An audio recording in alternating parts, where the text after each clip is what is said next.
विठ्ठल रुक्माई वारकरी योजना वारकऱ्यांना आता सुरू करण्यात आलेली आहे. वारकऱ्यांना मदत मिळणार आहे, जसे की 4 लाख रुपये, 2.5 लाख रुपये, 16,000 रुपये. हे कशासाठी मिळणार आहे आणि हे कसे मिळणार आहे ते आपण या व्हिडिओच्या माध्यमातून नक्की जाणून घेऊया. व्हिडिओ नक्की शेवटपर्यंत बघा आणि चॅनलवरती नवीन असाल तर चॅनलला सबस्क्राईब करून घ्या. बघा, श्री क्षेत्र पंढरपूर येथे वारीसाठी येणाऱ्या वारकऱ्यांसाठी विठ्ठल रुक्माई वारकरी योजना 2025 राबवण्याबाबतचा हा जी आर आहे. या जी आर मध्ये काय काय दिले आहे ते आपण थोडक्यात जाणून घेऊया. बघा, याच्यामध्ये बघा शासन निर्णय काय दिलेला आहे.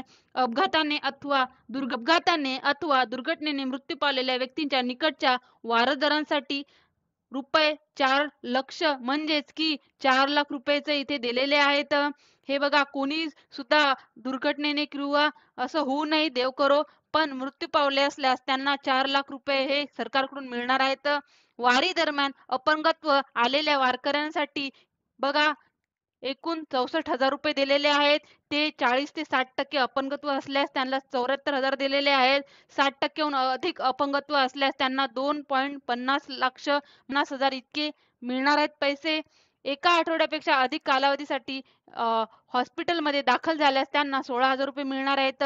म्हणजे कोणी सुद्धा एका आठवड्यापेक्षा जास्त कालावधीसाठी हॉस्पिटलमध्ये दाखल झाल्यास त्यांना 16,000 रुपये मिळणार आहेत.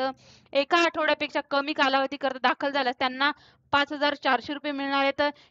हे संपूर्ण माहिती आहे, महत्वाची माहिती आहे. तुम्ही बघू शकता. याच्यामध्ये अजून काय बघा, ही योजना आषाढी वारी 2025 करता श्री क्षेत्र पंढरपूर येथे पायी अथवा खाजगी सार्वजनिक वाहनाने जाणाऱ्या वारकऱ्यांकरिता लागू राहील. तसेच संबंधित वारकरी आषाढी वारी 2025 करता श्री क्षेत्र पंढरपूर येथे गेल्याबाबतचे संबंधित तहसीलदाराकडे तुम्हाला जाऊन त्याचे प्रमाणपत्र अर्जासोबत जोडणे आवश्यक आहे.